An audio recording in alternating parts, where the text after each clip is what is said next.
एक क्षत्रिय को इस तरह से एक ब्राह्मण का वध नहीं करना चाहिए, और विशेष करके यदि वह ब्राह्मण कोई उपकार किया, पढ़ाया है, लिखाया है, वेद शास्त्र दिया, उसका वध नहीं होना चाहिए। अब दूसरी बात बता रही है, सरहस्यो धनुर्वेदम स विसर्गो प्रसंयम अस्त्र ग्रामश्च भवता शिक्षितो जदनुग्रहात् स एष भगवान द्रोण प्रजारूपेण वर्तते तस्यात्मनोर्धम पत्न्यास्ते नानोगाद वीरसुः कृपी। जिनकी कृपा से आपने समस्त मंत्रों के साथ धनुर्वेद की शिक्षा लिया, जिन्होंने कृपा करके आपको धनुर्वेद सिखाया, आपको वीर बनाया, अस्त्र को छोड़ना सिखाया और अस्त्रों को लौटाना सिखाया, सब विसर्गो प्रसंयम, कैसे अस्त्र चलाया जाएगा, कैसे लौटाया जाएगा, सारे अस्त्र समूहों को आपने सीखा है श्रीपाद द्रोणाचार्य की कृपा से। तो वही द्रोणाचार्य आज अपने पुत्र के रूप में खड़े हैं। उनका शरीर तो पूरा हो गया युद्ध में, लेकिन अपने पुत्र के रूप में द्रोणाचार्य आपके सामने खड़े हैं, और आप यह अनुभव कीजिए कि आप द्रोणाचार्य को बांध करके लाए। इतनी बात कह रही है। शास्त्र कहता है कि कोई भी व्यक्ति वास्तव में पुत्र रूप में जन्म लेता है। आत्मा वही जायते पुत्र, पत्नी को जाया कहा जाता है संस्कृत में। जाया का अर्थ है जिसके गर्भ से पति ही जन्म लेता है, चाहे पुत्र रूप में या पुत्री रूप में, पति ही जन्म लेता है स्त्री के गर्भ से, ये शास्त्र कहता है। तो आज गुरुपुत्र बांधा गया, अश्वत्थामा बांधा गया, तो इसका अर्थ है कि द्रोणाचार्य बांधे गए हैं शास्त्र के अनुसार। यह बहुत सुंदर सिद्धांत है, और हम लोग के इस कान में प्राय बात प्रचलित हो गई है। भक्त लोग कहते हैं किसी की पत्नी कहीं खड़ी है तो कोई पूछता है तो आपकी माता जी खड़ी हैं वहां पर ऐसे कहते हैं। ये नहीं कहते आपकी वाइफ खड़ी है या आपकी पत्नी खड़ी है, चाहे यहाँ, और यहाँ तक कि वो भक्त भी कहता है हमारे माता जी को भेज देना। बड़ा संदेह होता है अपनी पत्नी को माता जी कहना, पर शास्त्र के अनुसार यह भी ठीक है एक दृष्टि से, पर व्यवहार में ऐसा नहीं कहना चाहिए। व्यवहार में तो बोलने का नियम है कि अगर पति अपनी पत्नी के विषय में कुछ कहना चाहता है तो अपनी पुत्री या अपने पुत्र का नाम लेकर के कहना चाहिए, उसकी मम्मी को कह देना यह कार्य करना ऐसे बोलना चाहिए। और जब पत्नी बोलेगी पति के विषय में तो वो भी पुत्र का या पुत्री का नाम रखकर कहेगी इसके पापा को या डैडी को कह देना, इसके पिता को कह देना, ये नियम। और हमने तो देखा है कि विदेश में स्त्रियां तो अपने पति को नौकर जैसे नाम रखकर बुलाती हैं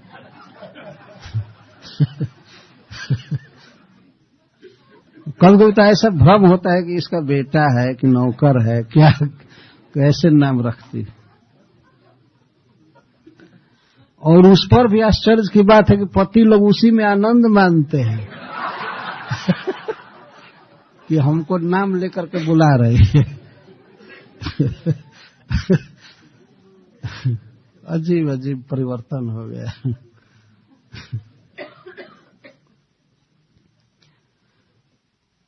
तो इस तरह से एक शास्त्र का सिद्धांत है कि पति ही पुत्र के रूप में जन्म लेता है अपनी पत्नी के गर्भ से।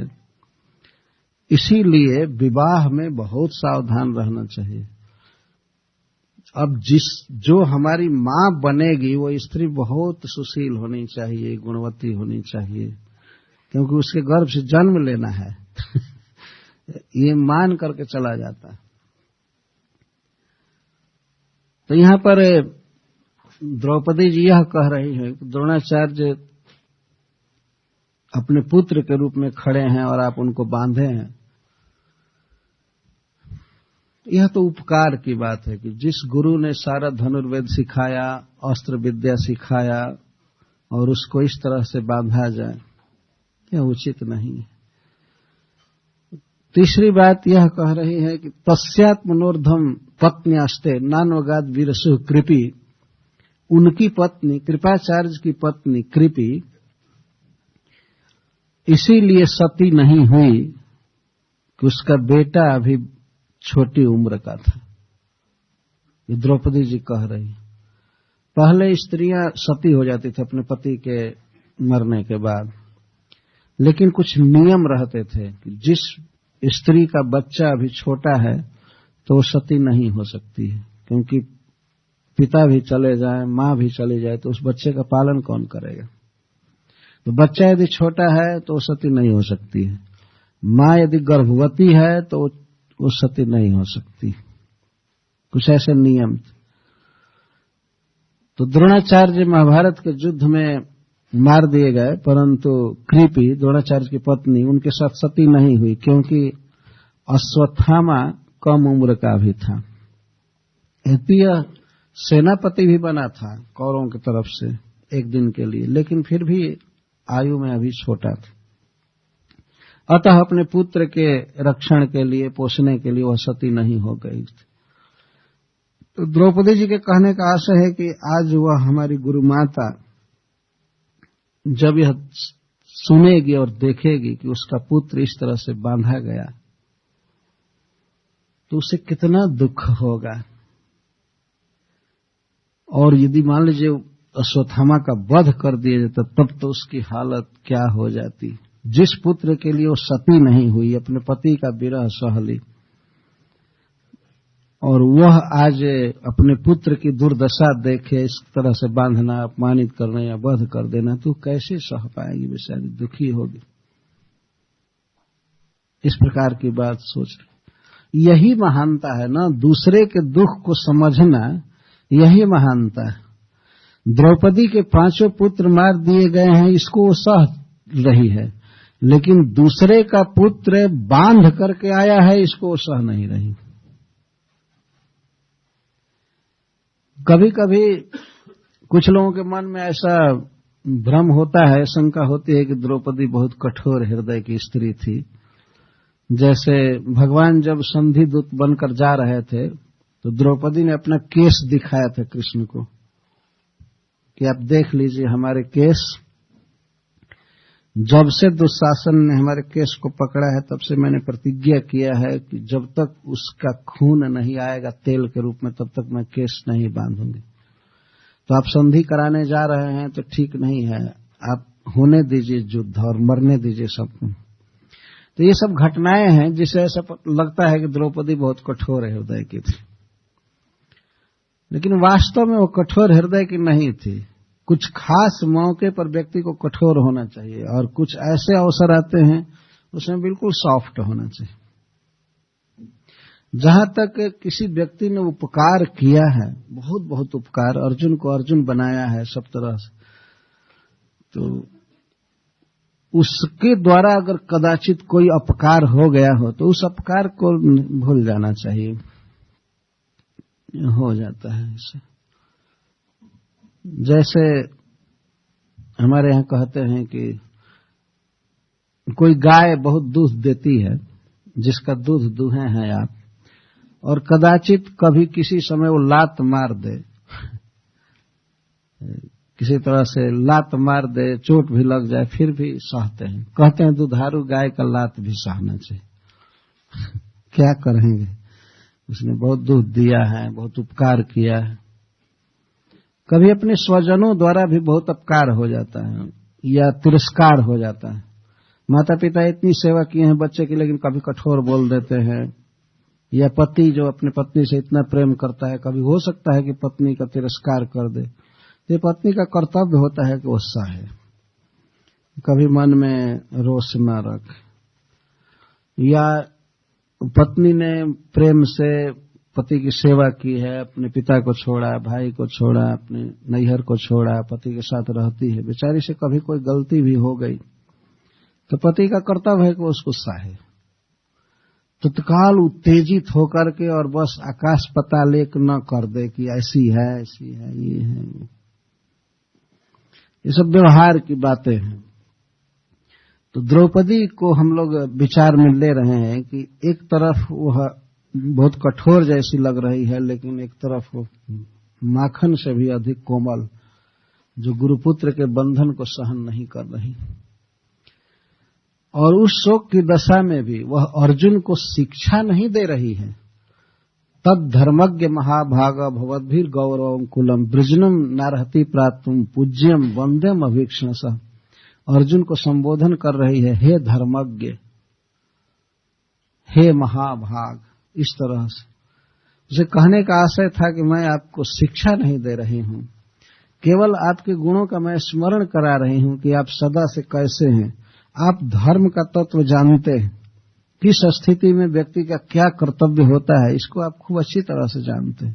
धर्मज्ञ और महाभाग, महाभाग का अर्थ है आप परम भाग्यवान हैं। आप पूर्व जन्म में या इस जन्म में बहुत सुकृत किए हैं, बहुत शुभ कर्म किए हैं, कभी ऐसा पाप नहीं किए हैं कि आपने ब्राह्मण को मारा हो या किसी को दुख दिया हो, ऐसा काम आप नहीं किए हैं।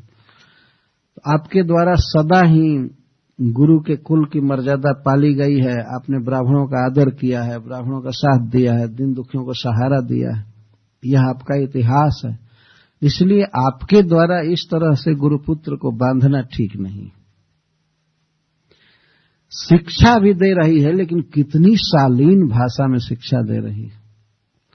ये किसी भी स्त्री को सीखना चाहिए कि पति से कैसे बोलना है।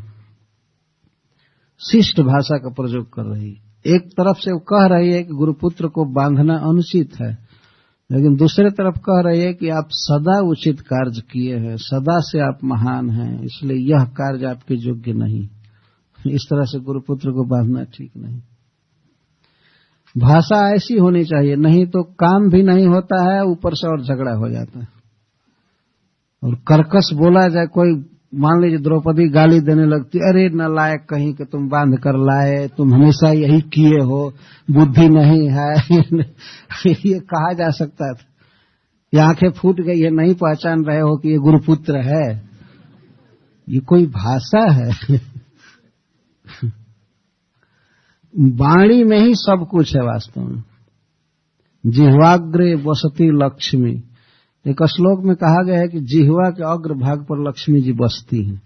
जिह्वाग्रे मित्र बांधवा, जिह्वा के अग्र भाग पर ही मित्र और बंधु रहते हैं। थोड़ा सा उटपटांग बोल दीजिए, बस मित्रता खत्म हो जाती है। और धन आदि भी इधर उधर हो जाता है, थोड़ा सा इधर उधर बोलने से। जिह्वाग्रे मरणम ध्रुवम, यहां तक कि जिह्वा के अग्र भाग पर ही मृत्यु रहती है। कभी कभी आदमी मर जाता है उटपटांग बोलने के कारण। तो द्रौपदी इस तरह से बहुत ही सुशील भाषा में अपने पति अर्जुन से ये बातें कह रही है कि हम लोगों के द्वारा सदा, या आपके द्वारा सदा ब्राह्मणों का आदर किया गया है और गुरु परिवार की हमेशा पूजा की गई है, आपने वंदना किया है, पूजा किया है, श्रद्धा किया है। तो आपके द्वारा आज गुरुपुत्र को इस तरह से बांध करके लाना उचित नहीं। जब सदा से जो कार्य किए हैं वही कीजिए, जो किए हैं वही कीजिए। और अब चौथी बात बोल रही है, मारोदिदस्य जननी गौतमी पति देवता जथाहम मृतवत्सारता रोदिम अश्रुमुखी मुहुः। मैं नहीं चाहती हूं कि मेरी गुरु माता बारंबार आंखों से आंसू बहाती हुई रोवे जैसे मैं रो रही हूं। मां रोदिदस्य जननी गौतमी पति देवता। अस्य जननी, इस अश्वत्थामा की मां जिसने जन्म दिया है इसको, मैं नहीं चाहती हूं कि वो बेचारी रोवे। जैसे अहम रोदिमी अश्रुमुखी, जैसे मेरे मुख से आंखों से आंसू की धारा बह रही, वो शोक में हो। हमको जो दुख हुआ है, हमारा कोई कर्म रहा होगा पूर्व जन्म में, मैं बर्दाश्त कर सकती हूं, तो मैं नहीं चाहती हूं कि मेरे जैसे वे दुखी हों और रोवें। यह एक बहुत बड़ा गुण है द्रौपदी के वचनों का। इसको साम्य कहते हैं, दूसरे के दुख को अपने दुख के समान समझना।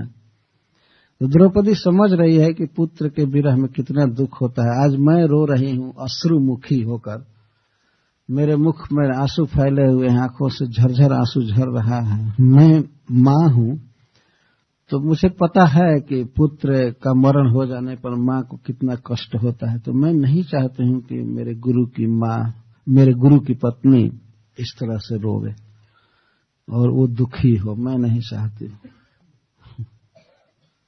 कितनी महानता है। इसको शुद्ध गोस्वामी ने समम कहा है, दूसरे के दुख को अपने दुख के समान समझना। और अंत में उपदेश करती है, यह कोपितम ब्रह्मकुलम राजन ने रजितात्मभि तत्कुलम प्रदहत्य सुसानुबंधम सुचार्पितम।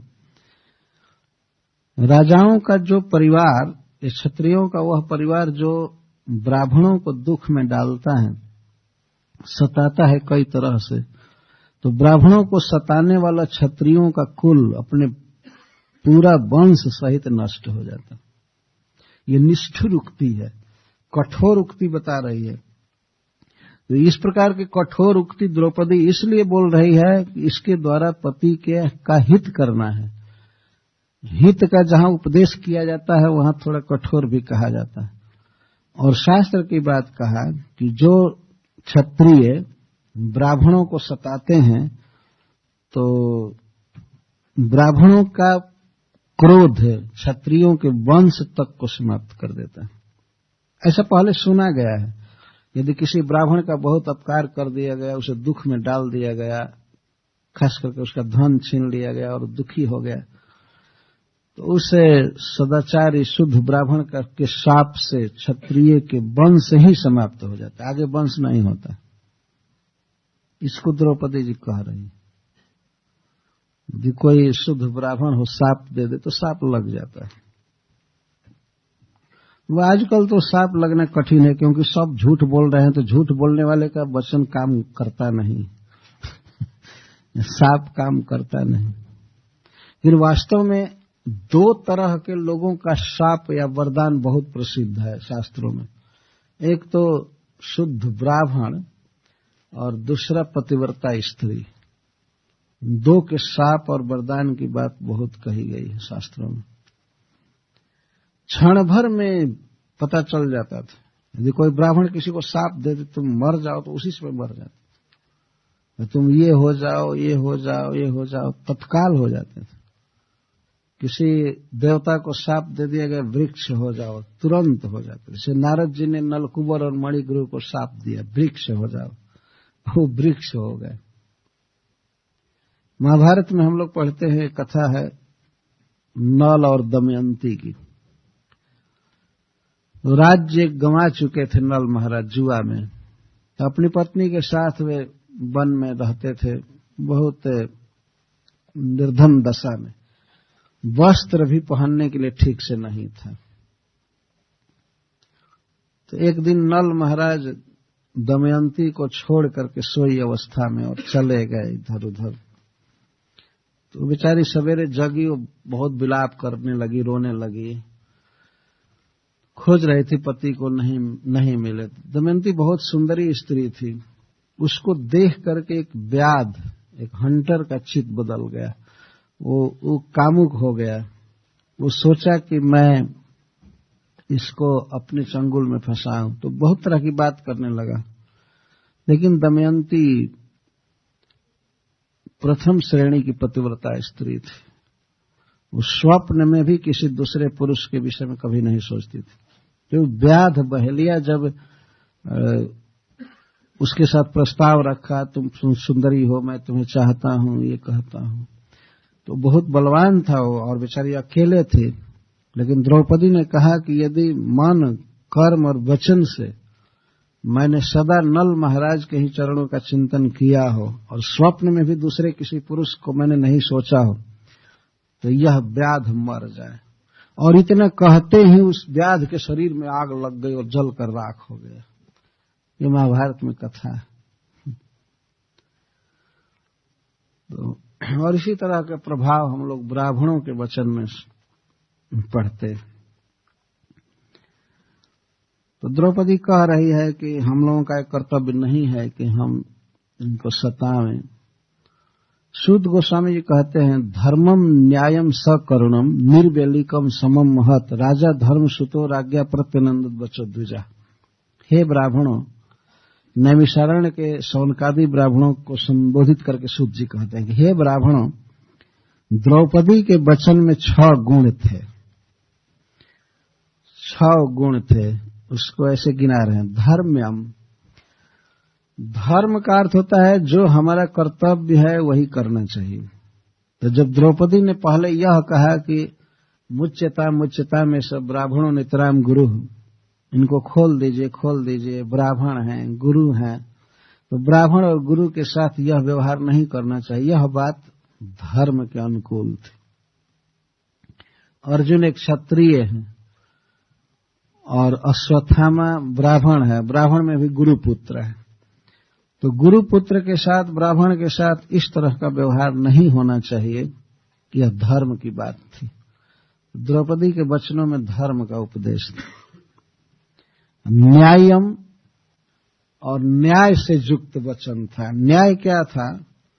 वो बोली कि समस्त मंत्रों के साथ धनुर्विद्या आपने सीखा है, बाण चलाना, युद्ध करना सीखा है द्रोणाचार्य से, इसलिए आपको भी चाहिए कि आप उपकार करें, न कि अपकार। इसको न्याय कहा गया है शास्त्र में। जैसे मान लीजिए किसी ने किसी को 100 रुपया दिया है, यह के अनुसार बोलना, 100 पाउंड दिया है किसी ने किसी को 100 पाउंड दिया और समय आने पर उसको यथावत 100 पाउंड लौटा दिया आपने, तो इसको न्याय कहा जाता है। न्याय कहते, यदि हमको किसी ने कुछ सुख दिया है तो हमने उसको बदले में सुख दिया, इसको न्याय कहते हैं। और यदि हमने उसको कम दिया या नहीं दिया तो इसको अन्याय कहा जाता है। ये न्याय है। जब द्रोणाचार्य ने इतना ज्ञान दिया, अस्त्र विद्या सिखाया, सब कुछ सिखाया, तो उनके पुत्र को बांधना ये अन्याय है, न्याय नहीं। तो द्रौपदी की बातों में न्याय था। सदा व्यक्ति को चाहिए कि वह न्याय के अनुसार चले, अन्याय न करे।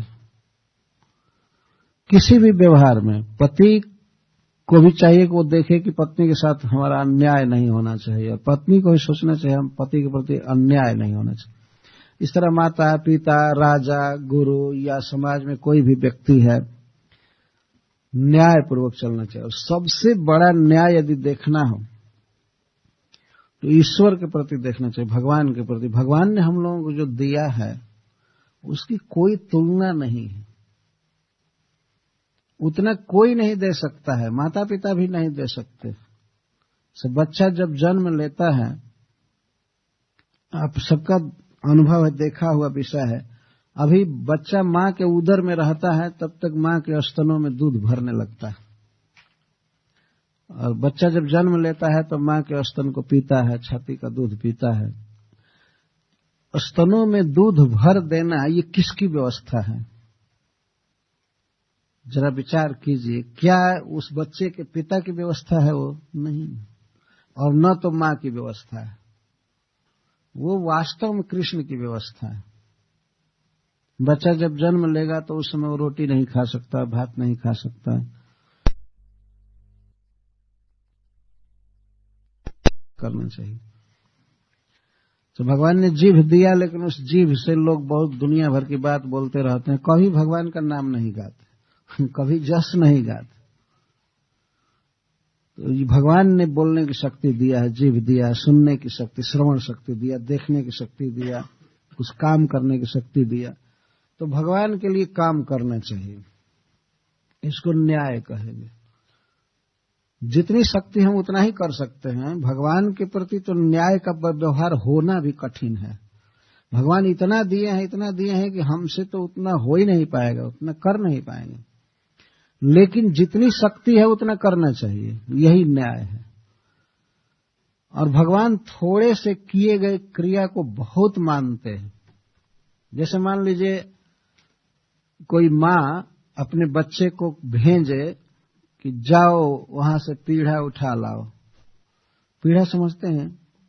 काठ का एक पीठक होता है, बैठने के लिए, भोजन के समय बैठते हैं कुछ, या कोई सामान।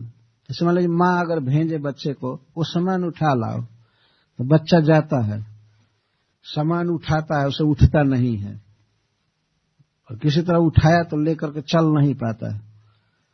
तो लेकिन बच्चे के ईमानदारी से प्रयास को देख करके माँ तत्काल दौड़ करके जाती है और उस सामान को उठा लेती है और बच्चे को भी उठा करके लाती है। सामान भी उठा लाएगी, बच्चे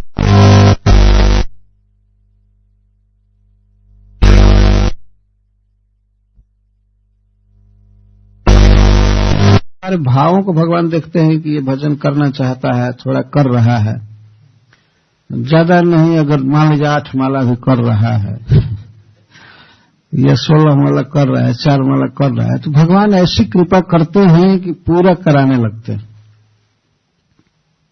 देखते हैं कि बच्चा प्रयास कर रहा है, इसकी जितनी शक्ति है उतना कर रहा है, तो भगवान उस माँ की तरह है कृपालु, जो उसके सारे अधूरे कार्य को पूरा कर देता है।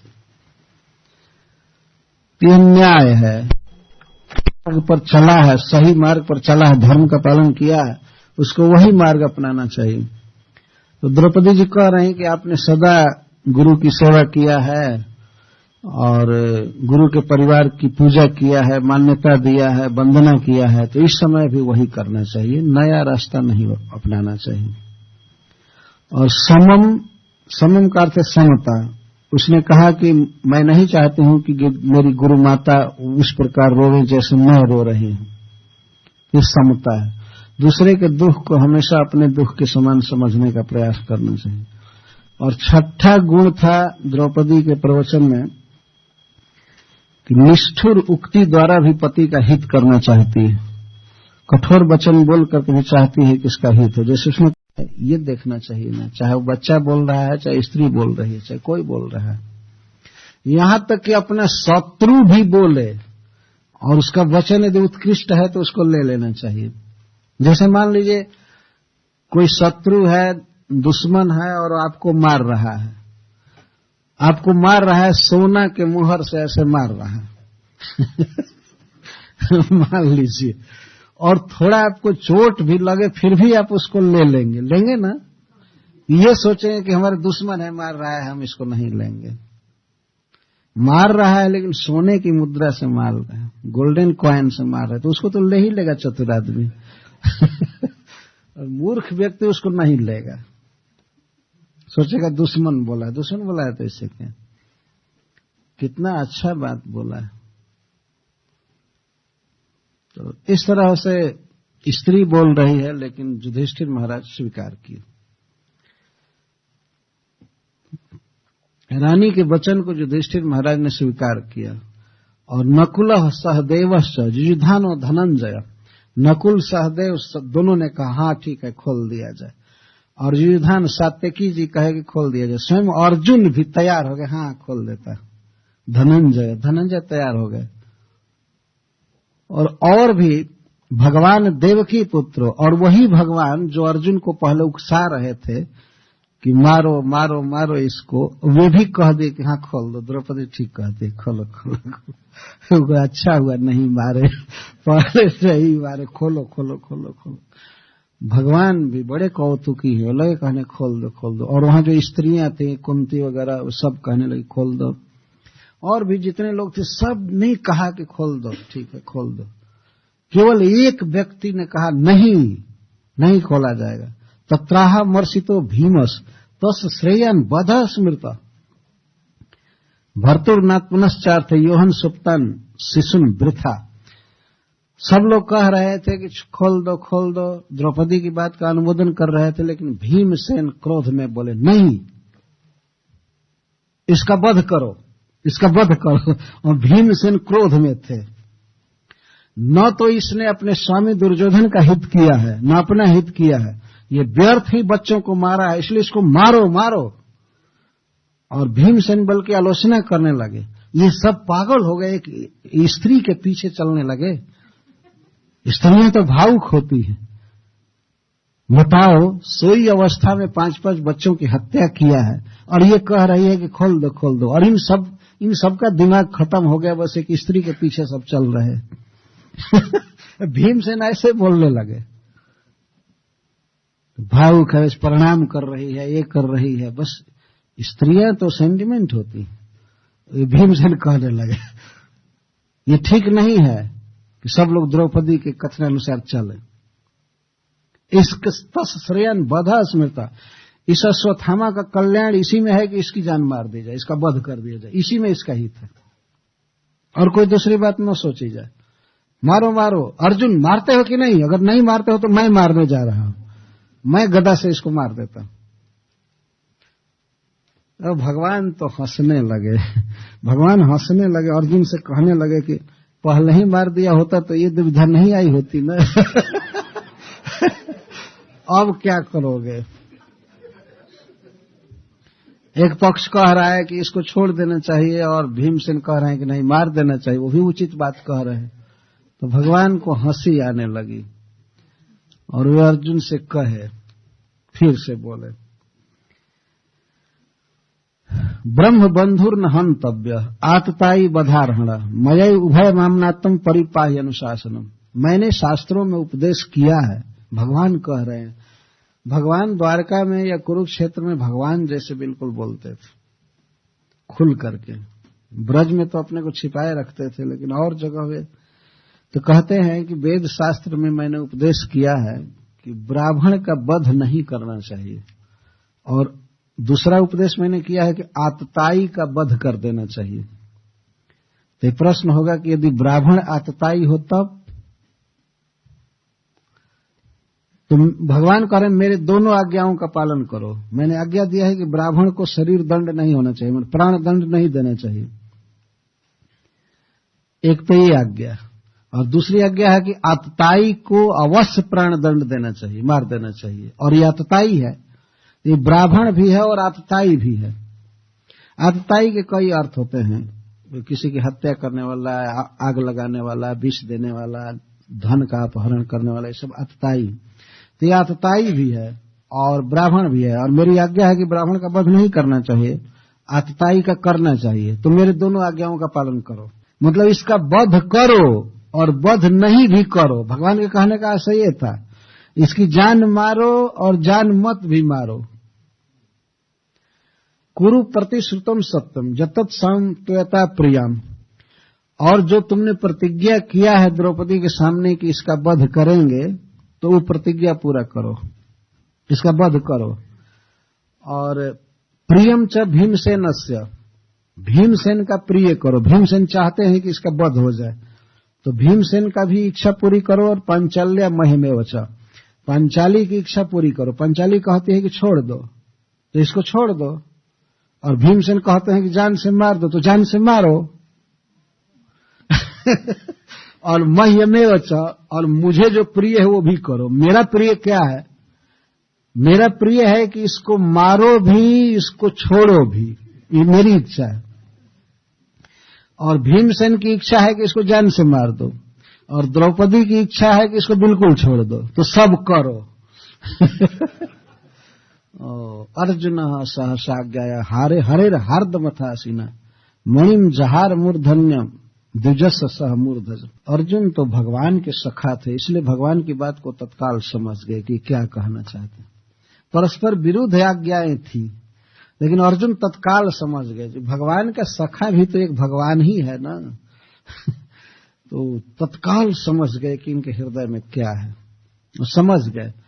इसीलिए अब निकाले अपना खड्ग तलवार और केश काटे पहले अश्वत्थामा का, वो बंधे बंधे था, केश काटे और केश काट करके थोड़ा सा सिर का हल्का चमड़ा हटाए और वहां पर उसके मणि था, मणि को निकाल लिए। उसे वो मरा नहीं, थोड़ा सा घाव हुआ तो मणि छीन लिए। अभी बंधा था, क्योंकि उनको दोनों आज्ञा का पालन करना था, उसको मारना भी था और नहीं भी मारना था। तो किसी यशस्वी व्यक्ति का अपमान करना, उसका धन छीन लेना, यही उसका प्राण दंड है। कोई कोई तो ऐसे सम्मानित व्यक्ति होते हैं कि आप उनको रेत तुकार कर दीजिए, इसी में वे मरने जैसा दुख मानने लगते हैं। छीन लिया, एक तो वो मणि से हीन हो गया, दूसरे बच्चों की हत्या किया था, उससे वो निस्तेज था। तो इस प्रकार से उसका तिरस्कार करके, मणि छीन करके, रेत तुकार करके और बंधन खोल करके शिविर से बाहर कर दिया अर्जुन। न तो भीमसेन की इच्छा पूरी हुई और न तो द्रौपदी। श्रील प्रभुपाद जी लिखते हैं कि धर्म की गति बड़ी सूक्ष्म है। जो भगवान कहते हैं, जो भगवान ने कहा वह किया गया। भीमसेन की इच्छा थी कि जान से मार दिया जाए, तो जान से नहीं मारा गया। द्रौपदी की इच्छा थी कि बिल्कुल एक तमाचा भी न मारा जाए, खोल दिया जाए, लेकिन वो भी नहीं हुआ। वो तलवार से केस काटा गया और चमड़ा और मणि छीन लिया गया। तो सब तरह से अर्जुन भगवान की आज्ञा का पालन किए, क्योंकि वपनम दर्मणादानम स्थाना निर्यापणम तथा ऐसा ही ब्रह्मबंधु नाम वधो नान्य सीधा ही का। शास्त्र कहता है कि ब्राह्मण का वध नहीं करना चाहिए, उसका केस काट देना और उसका धन छीन लेना और उसका घर छीन लेना, उसको भगा देना, यही उसका प्राण दंड है। और वास्तव में घर छीन ले, धन छीन ले, तो प्राण रहकर क्या करेगा? भागवत में पैसा को बाह्य प्राण कहा गया है। आदमी दो प्राण से जीवित रह रहा है, एक तो ये प्राण वायु सांस, और दूसरा पॉकेट में पैसा हो या बैंक में पैसा हो, उससे जी रहा है। अगर वह न रहे तो सांस चलने से क्या फायदा? जी ही नहीं सकता है, इसलिए उसको बाहरी प्राण कहा गया। तो किसी का धन छीन लेना भी प्राण दंड है, क्योंकि बाहरी प्राण छीन लिया गया।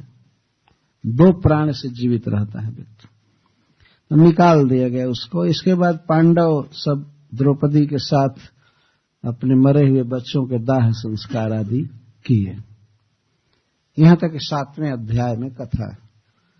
तो इस प्रकार भगवान के समक्ष अश्वत्थामा पुत्र, द्रोण पुत्र अश्वत्थामा को दंडित किया गया। इस अध्याय का नाम भी है द्रोणी निग्रहो नाम 7वां अध्याय। और श्रील प्रभुपाद जी लिखते हैं the son of Dronacharya punished, इस अध्याय का नाम देते हैं। तो यहां तक आज की कथा का मैं विश्राम दे रहा हूं। 9 बजे तक ही कथा है ना? अच्छा, और कल से प्रारंभ करेंगे किस प्रकार भगवान परीक्षित की गर्भ में रक्षा किए और महारानी कुंती भगवान कृष्ण की स्तुति करेंगे। हरे कृष्ण।